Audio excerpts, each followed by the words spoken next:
Did you know that perfectionism could be a symptom of depression? Well, now you know. So yeah, perfectionism is one of the 5 lesser known symptoms of depression I'll be talking about in this video.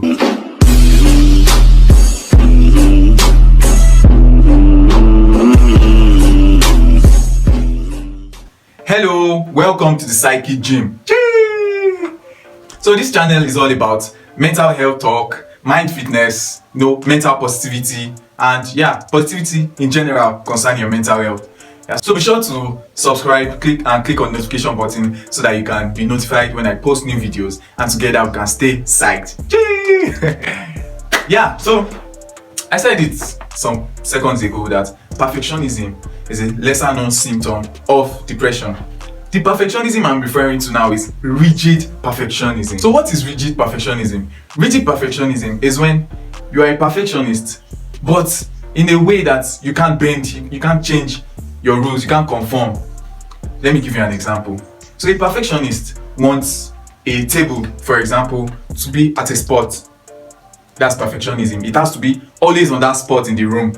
But if a situation warrants it that you have to, clean that place and maybe rearrange the room, a perfectionist will not mind rearranging that room and moving that table, to another site. But rigid perfectionist now, when it comes to rearranging the room, that table still has to be on that spot. Okay, so that's a very simplified example or description of a rigid perfectionist. Okay, now you'll be asking, why will depression make someone to be a rigid perfectionist? The thing is, situations that cause depression, let's say for example, a death of a loved one. Okay, so let's say the death of that loved one was caused by an absence of help. So let's say the person fell down the stairs, and if there were people around, the person could have survived. That loved one could have survived if there were people around to call the emergency line.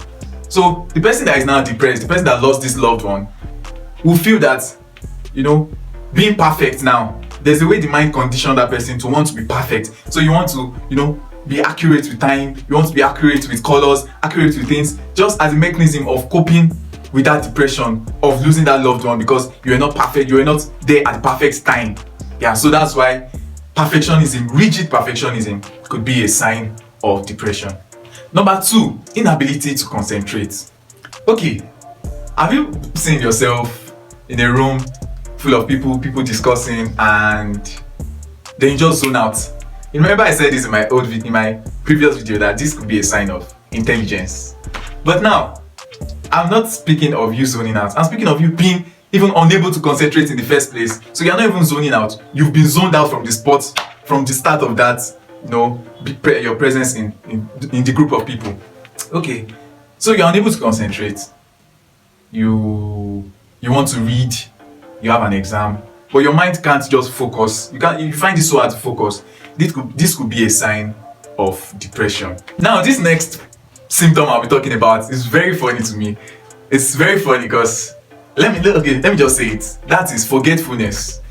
So now you'll be asking me, how is that funny? It's funny because you are unable to concentrate in the first place, but now the little that you even know, you forget it, and that's a sign of depression also. Okay, that's by the way. Okay, back to the point. The point is, forgetfulness could be a sign of depression too, because when someone is depressed, that means the person has gone through a very painful event, a very traumatizing event. So you want to forget, you want to live life forgetting those things and try to be happy. But in the process of forgetting that thing, you forget other things that are important too. So someone told you that you have a date, for example. You have a date set to next week, next 3 days. No, next week might be too far. Anybody can forget that. Let's say the next 3 days. But you just forget, like your mind, it skipped your mind, not because you don't want to go on that date, not because you don't find that person attractive, but just forgetfulness. That could be a sign of depression. We can't talk about lesser known symptoms of depression without mentioning this symptom, which is mood swings, extreme mood swings. Have you found yourself being so happy in a moment, and in the next minute you are sad? Nothing happened, there was no trigger of sadness, there was nothing to make you sad, but you just became sad. That is a very, very, very, very key point, very key symptom of depression. And now for the fifth lesser known symptom of depression. Yeah, let me put off my suit. So we're trying to be dramatic. Yeah. Alright, so the fifth symptom of depression that I'm talking about is extreme guilt. You have a feeling of guilt. You just feel guilty when you go around and something happens. You feel it's your fault.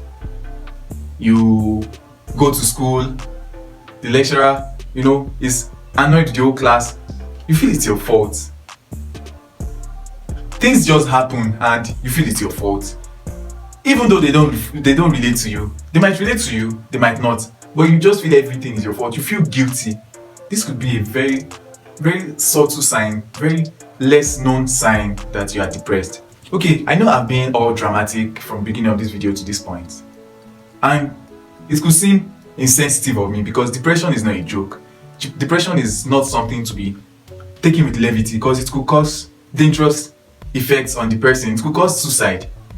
So the thing is, positivity, which I was trying to show from the beginning of the video to this point, is what is needed when dealing with depression. Just try and be positive. The thing about life is, you can't live a problem-free life. Because I was watching a video some days back, and the man was talking about life being full of problems. But you have to choose your problem. What he meant was, being rich is problematic. Being poor is problematic. Choose your problem. Being married is problematic. Being divorced is problematic. Choose your problem. Being depressed is problematic. Being happy is problematic. Being problematic in the sense that you will have reasons to be sad. You have reasons to be depressed. But if you choose happiness, that's it. You have to choose happiness. So what's the point of this chit chat? Depression could come in big signs, it could come in lesser signs, and I've tried to talk about this too on this channel. So try and be happy. Try and show love. When you show love to people, love comes back to you. Try. It's not easy. It's easier said than done. But whatever you put your mind to, you can achieve it. So now that you know these lesser known symptoms of depression, it's easier for you to work on yourself, build positivity around yourself. Yeah, so as you do that, stay cool, stay fresh, and most importantly, stay psyched.